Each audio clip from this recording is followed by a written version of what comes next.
Hello children, very good morning to you all. As usual, today is also you people are at home and enjoying the home study as well as online study. Before I start, I would like to tell you something.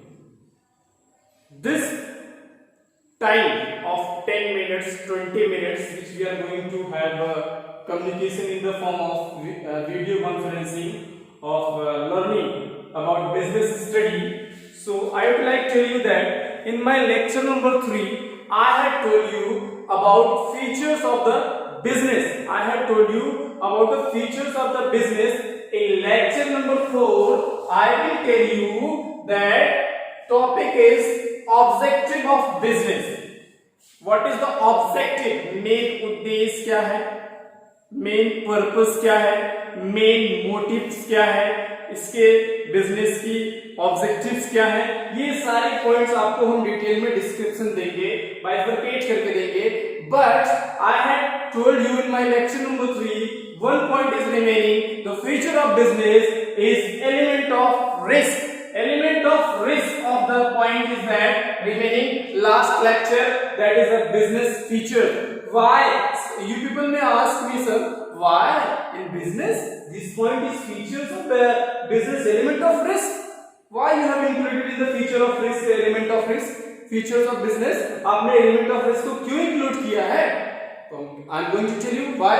बेटा business में आपको पता है अगर profit है तो loss भी है. देखिए, अकॉर्डिंग टू माय ओपिनियन और you can say that accounting opinion, if there is a business there is a P plus N, profit plus loss. मेरे आपको समझाने के लिए मैं आपको डिटेल में बताता हूं एलिमेंट ऑफ रिस्क होता क्या है, ये फीचर्स ऑफ बिजनेस कहलाता क्यों है, मैं सब बाइफरकेट करके समझाऊंगा. पहले आपको बता दूं कि प्रॉफिट एंड लॉस आपको पता है फीचर्स है बिजनेस में क्या होता है, पैसा मिलता है. इसका एक फीचर्स ये भी है कि बिजनेस का नुकसान होता है. कहते हैं सर नुकसान है, इसकी विशेषता है, इसकी विशेषताएं कैसे होंगी, इसकी फीचर्स कैसे होंगे, ये कैरेक्टरिस्टिक्स में क्यों आ गया, बिल्कुल आ गया. मैं आपको बताता हूं क्योंकि ये प्रॉफिट लॉस ओनली फॉर, ये प्रॉफिट लॉस जो है ओनली फॉर ऑनर है. ये प्रॉफिट एंड लॉस और ये features only for owner of the business है. तो इसीलिए ये क्या है, ये एलिमेंट ऑफ रिस्क एक हमारा फीचर्स है बिजनेस स्टडी का. अब देखिए बिजनेसमैन क्या करता है, मैं आपको एक्सप्लेन करता हूं. What the businessman is doing nowadays, what they are having loss also, they are having profit also in the business. Many business are running in our country. You people, your father is doing business, even many your friends fathers is doing business, you know about the idea. But you are going to study the commerce side, so you know what is the element of risk. I am going to just clarify this topic in detail so that you can easily understand what is the element of risk. Now the element of risk I am going to tell you only for honor. अब देखिए, for example let me, I am a businessman manufacturing or producing the cold drink. I am producing the cold drink. The brand name is Coca-Cola. I am the owner, and you people are you students are the consuming customers in very small quantities in the form of 1 piece, 2 piece, 3 pieces, many like that. You people are consumer now. So this year I had done the production of coming month or upcoming month. I had done the production of in bulk quantity or huge quantity. I had done the production. मैंने production किया cold drink का, मैंने production किया. It has been stored in my warehouse. मेरे ware house में वो क्या हो गया, स्टोर हो गया. मेरे वेयर हाउस में जब वो स्टोर हो गया तो during day by day it should be remove from warehouses according to demand of the customer, according to demand of wholesaler retailer. उसके अकॉर्डिंग वो बाय द ट्रांसपोर्टेशन वो रिलीज होगा मेरे गोडाउन से, वेयर हाउस से. When it is released, many stocks are limited, many stocks are there in my godown warehouse, and suddenly the earthquake came or floods came or naturally climatic activities take naturally climatically activity took place in the form of floods, in the form of earthquakes, in the form of volcano eruption, many things. I hope कि ऐसा कभी किसी businessman के साथ ना हो, लेकिन कहीं न कहीं हो भी जाता है। तो क्या होता है, सारे प्रोडक्ट हमारे डिस्ट्रॉय हो गए, तो उसका लॉस कौन बियर करेगा? मैं करूंगा ना, वो लॉस मैं बियर करूंगा ना। जब प्रॉफिट में बियर कर रहा हूं तो जाहिर सी बात है I will bear the loss also, that is also considered. लोग कहते हैं कोई नया बिजनेस स्टार्ट करो, यार नुकसान हो जाएगा, क्यों स्टार्ट करें? लेकिन प्रॉफिट में, यार ये काम करने जा रहे हैं, ये बिजनेस स्टार्ट करने जा रहे हैं, बहुत प्रॉफिट हो जाएगा, अच्छा मार्जिन मिल जाएगा। तो क्या होता है, profit and loss it is also the features of business, element of risk. ये आपका फीचर्स ऑफ बिजनेस क्लियर हो गया। अब हम आपका नेक्स्ट पॉइंट पे आते हैं, नेक्स्ट लेक्चर पे आते हैं। इस पे आते हैं नेक्स्ट पॉइंट पे। अब हम आते हैं लेक्चर नंबर 4। लेक्चर नंबर 4 हम आते हैं। लेक्चर नंबर 4 में हम देखेंगे ऑब्जेक्टिव ऑफ बिजनेस। अभी ऑब्जेक्टिव ऑफ बिजनेस में क्या होता है, सोशल ऑब्जेक्टिव होता है, profit of many objectives are there. मैंने सिर्फ आपको पॉइंट 1 में 4 पॉइंट और ऐड कर दिए हैं। इस पॉइंट 1 में मैंने 4 पॉइंट इंक्लूड कर दिए हैं। अगर इसको आप 1 पॉइंट मानते हैं तो ये सब भी इसी के पार्ट्स में आते हैं। जैसे ए बी सी डी मैंने 4 पॉइंट आपको लिखा है, तो इन 4 पॉइंट्स में आपको मैं बताऊंगा ऑब्जेक्टिव ऑफ बिजनेस। बिजनेस का उद्देश्य क्या होता है, उद्देश्य क्या उसका वो होता है, बिजनेस का उद्देश्य क्या होता है, ऑब्जेक्टिव्स। ऑब्जेक्टिव ऑफ बिजनेस के बारे में हम पढ़ने जा रहे हैं, इंपॉर्टेंट टॉपिक है। मैं आपको डिस्क्रिप्शन डिटेल दूंगा, समझाऊंगा, फिर आगे बढ़ता चला जाऊंगा। ये lecture number 4। Now children be careful, just concentrate on black board and listen my voice and have a concentration. Just come on the topic. Topic is that business, objective of business. Now social objective, very important. Social objective, आप जहां business की बात करते हैं, जहां क्या बोलते हैं, किसी भी इकोनॉमिक की बात करते हैं, किसी भी सोसाइटी की बात करते हैं, तो हर जगह ये सोशल ऑब्जेक्टिव आ जाता है, जिसको हम बोलते हैं सामाजिक उद्देश्य कहते हैं। सामाजिक उद्देश्य, सोशल ऑब्जेक्टिव क्या है बिजनेस का, समाज के लिए बिजनेस होता क्या है, बिजनेस समाज को देता क्या है, बिजनेस समाज के लिए करता क्या है ना। भाई प्राइवेट इंडिविजुअल जो होता है वो सिर्फ तो अपना मोटिव देखता है, अपना मोटिव देखता है, लेकिन उसके भी कई लिमिटेशंस होते हैं, कई बाउंडेशंस होते हैं, कई उसके ब्रेकर्स होते हैं। उसको क्या करना पड़ता है, रूल्स एंड रेगुलेशन फॉलो करता है, rules and law of business follow करना पड़ता है। तो इसीलिए इसका एक ऑब्जेक्टिव बनाया गया, और सोशल ऑब्जेक्टिव बनाया गया, बिजनेस सोशल ऑब्जेक्टिव बनाया गया। बिजनेस ऑब्जेक्टिव का पॉइंट 1 में आपको बता रहा हूं, businessmen use resources of society।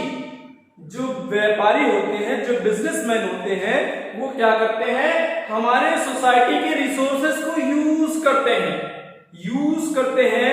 जब वो सोसाइटी को यूज के रिसोर्सेज उसका यूज करते हैं और क्या करते हैं, फॉर अर्निंग प्रॉफिट। किसके लिए प्रॉफिट, क्यों, कैसे प्रॉफिट करते हैं, उसी रिसोर्सेज को मैन्युफैक्चर करके, प्रोडक्शन करके, कंप्लीट गुड्स बना करके वो क्या करते हैं, selling it's product of society.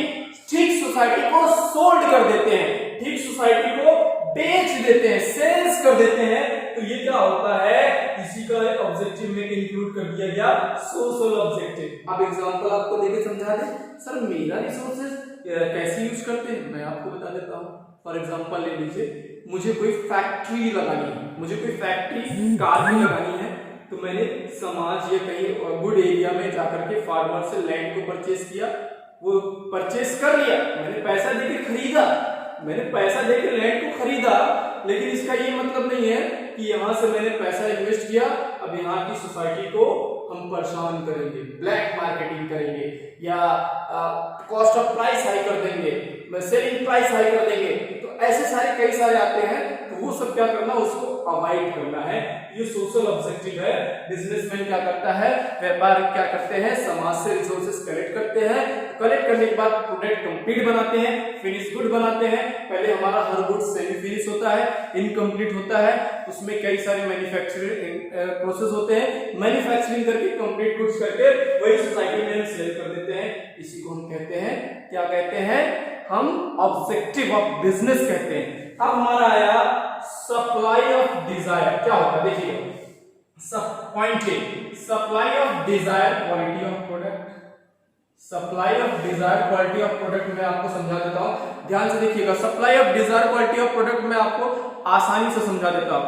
Supply of desire quality of product, अब देखिएगा क्या होता है। Supply of desire quality of product, हमारी डिजायर जो है, हमारी इच्छा क्या है, सोसाइटी की इच्छा क्या है, कस्टमर की इच्छा क्या है, कंज्यूमर की डिजायर क्या है, हमारी नीड्स क्या है, हमारे अकॉर्डिंग प्रोडक्ट को क्या करेंगे, सोशल ऑब्जेक्टिव ये फुलफिल करेंगे। हमारी डिमांड को, हमारी नीड को फुलफिल करेंगे। जैसे हमें मिल्क की रिक्वायरमेंट है, मिल्क की रिक्वायरमेंट है तो हम परचेज करते हैं। हमें पल्स की रिक्वायरमेंट है, हम परचेज करते हैं। हमें राइस की रिक्वायरमेंट है, घर पे है तो वेल एंड गुड, नहीं तो हम परचेज करते हैं। Many things are required for our livelihood. It should be fulfilled by businessmen or fulfilled by businessmen in the form of economic activities. It comes under the objective of business, that is social objective of business. In point number 1 I had already told you that resources collected by businessmen from the society and in the form of completing finished good and sold to the society. And a businessman know about the desire and wants of the society. अब हम यहाँ सबको milk चाहिए, I am supplying the water. How does desire is supply? No, he or she should know the desire and quality. अब market की demand दूसरी है, मैं दूसरा प्रोडक्शन कर रहा हूं तो हमारा भी लॉस होगा, सोसाइटी भी हमको उल्टा सीधा कहेगी, सोसाइटी भी हमको लाइक नहीं करेगी, हम भी माइनस में जाएंगे और सोसाइटी भी वहां पे परेशान हो जाएगी। ये आपका हुआ। अब आया avoidance of unfair trade practice. सबसे पहले आप मीनिंग का, ट्रेड का मतलब जानिए। अवॉइडेंस का मतलब मैं समझाऊंगा, ट्रेड। सबसे पहले ट्रेड का मतलब जानिए। ट्रेड होता क्या है मैं आपको बताता हूं। देखो बेटा, ट्रेड ये होता है buying and selling. According to commerce language, we can say that trade means buying and selling is called trade, in the form of goods, in the form of transportation, in the form of many things. Buying and selling of goods and services, we can say that trade. That is the business comes under the business. Now, what is there are fair trade and unfair trade. Two types of trades are there. Fair trade and unfair trade. I will give the definition in written form later on in my next lecture or by the group admin group of the WhatsApp of class 11. You will get all the notes easily. You should know that what is unfair trade practice and fair trade practice. Unfair means which is not right, which is totally wrong. वह काम जो बिल्कुल गलत तरीके से किया जाता है उसको हम अनफेयर ट्रेड प्रैक्टिस कहते हैं। In the form of business, the work और activity which is perform by businessman is irregularly or wrongly, incorrectly, it comes under the meaning of unfair trade practice. Example, black marketing. You know the meaning of black marketing होता क्या है? Black marketing, high rises of prices or storing goods for future sale, high rate of interest, high rate of profit, high rate of margin. So this all comes unfair trade practice.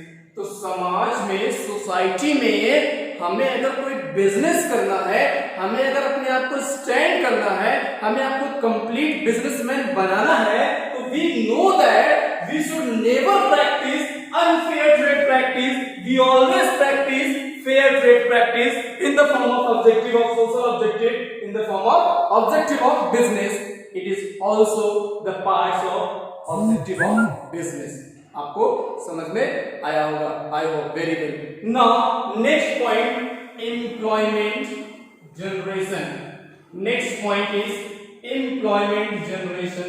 मैं आपको समझा देता हूं what is employment generation. To create employment opportunity by the owner of the business, by the owner of the factory, by the owner of the you can say the industry, for the society members. That is employment generation. Where factory owner, industry owner, businessman जब समाज में रोजगारी का platform लाते हैं, रोजगारी का platform लाते हैं और रोजगार देते हैं सोसाइटी को रोजगार देते हैं और वहां के लोगों को अनएम्प्लॉयमेंट प्रॉब्लम को सॉल्व करते हैं, उसी को हम कहते हैं employment generation. What is employment generation? To create an employment opportunity to resolve the problem of unemployment is called employment generation. It is also come under the objective of business. I hope you people are understanding. It is also come under the objective of business. ये आपको समझ में आ गया. आपके गांव में कोई factory लग गई, प्यून की वैकेंसी निकल गई, स्वीपर की वैकेंसी निकल गई, सेल्समैन की वैकेंसी निकल गई और लेबर्स की वैकेंसी निकल गई, वहां पे रोजगारी मिली. Why people need factory in the local area, in the local market? Why? Generation of society to remove the problem of unemployment. Last but not least, the topic number of the day today is social services and community services. Last but not least, number of the topic today is social services and community services. Now, what is social services and community services? I am going to tell you in detail. ध्यान से सुनिएगा. Social services और community services के बारे में मैं आपको बिल्कुल डिटेल में बताना चाहता हूं. देखिएगा, businessman for example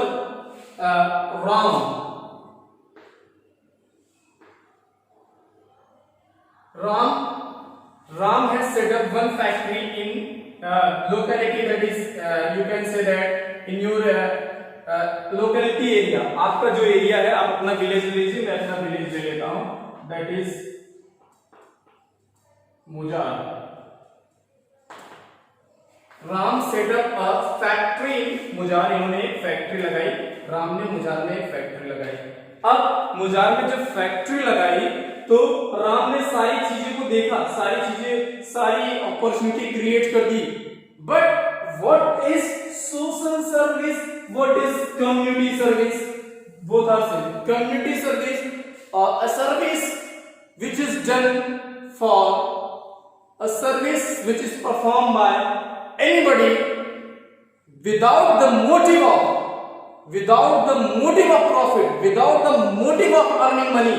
It comes under the social service or community service in the form of providing the job disabled people of the society. अब यहाँ पे राम ने जॉब किसको प्रोवाइड कर दिया? डिसेबल को जॉब जल्दी नहीं मिलती, हैंडीकैप को जॉब नहीं मिलती है. राम ने डिसेबल को भी जॉब प्रोवाइड किया, हैंडीकैप को भी जॉब प्रोवाइड किया, पुअर पीपल को भी जॉब प्रोवाइड किया. और क्या किया? इसके साथ साथ राम ने डोनेशन भी देना शुरू कर दिया एनजीओ को many societies, many institutions which is working for the poor people in the form of education, in the form of providing food and shelter, in the form of providing cloth and dress, many things. यहाँ से जो सारे donation, money, facilities सारे free of cost provide की जाती है, वो भी हमारा सोशल ऑब्जेक्टिव में सोशल सर्विस और कम्युनिटी के नाम से ऐड होता है. ये भी हमारा बिजनेस ऑब्जेक्टिव ऑफ बिजनेस का एक इंपॉर्टेंट पार्ट है, बहुत ही इंपॉर्टेंट है. आपको भी अगर फ्यूचर में बिजनेस करना है तो ये ऑब्जेक्टिव हमेशा आपको माइंड में रखना है. Social objective, being a social, always motive is profit, but profit is not everywhere. You have to be there something, do something extraordinary in the form of social services, that is community services, and by which your support, which you are providing the support, they will learn knowledge, get a job, and they always praise you. In my locality area, one of the Ram is there. He provide many supports to the poor and NGO, orphanage peoples. So your business is also will be there, always running on time, running on top, and your goodwill is always strong. In business, last point I am describing a little bit. Goodwill is very important. हमारा goodwill business में बहुत important रखता है. I will discuss you in next lecture today, and I hope आपको सारी चीजें समझ में आई होगी. You will revise all this in your mind and right in your copy, revise it, open your book and just go through on it. If you have any confusion, any problems, you can discuss me in a WhatsApp group or video calling group. Thanks you a lot. Have a nice day. Thank you.